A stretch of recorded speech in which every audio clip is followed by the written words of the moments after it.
যেখানেই জামাত শিবির দেখবেন ওদেরকে কি বলবেন?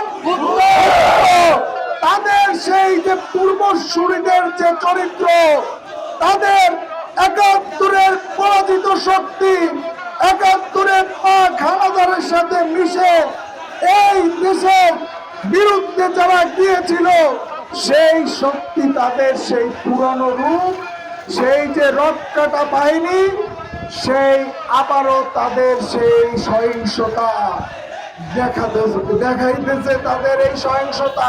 আমরা ছাত্রদলকে ছেড়ে দেব? কারণ আপনারা স্বৈরাচারের বিরুদ্ধে ১৭ বছর আপনারা আন্দোলন করেছেন, সংগ্রাম করেছেন প্রকাশ্যে। আর যারা শিবির, তারা কি করেছে? তারাই তো ছাত্রলীগ।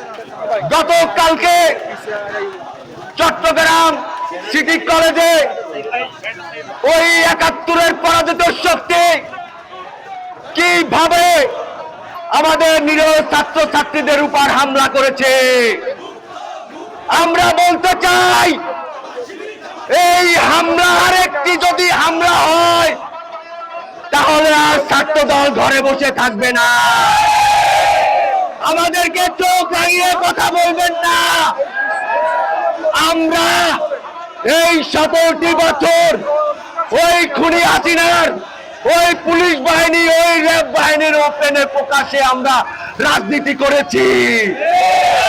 তখন আপনারা দেখেছি, আপনারা ওই আওয়ামী লীগের সাথে লিয়াজু করে আপনারা প্রত্যেকটা কলেজে রাজনীতি করেছেন। এখন এসে ৫ই আগস্টের পরে এসে আপনাদের দেখি অনেক বড় বড় কথা বলেন। আমি বলতে চাই, আপনাদের ইতিহাস কি এটা জাতি জানতে চায়। আপনারা এই দেশের জন্য কি করেছেন সেটাই জাতি জানতে চায়।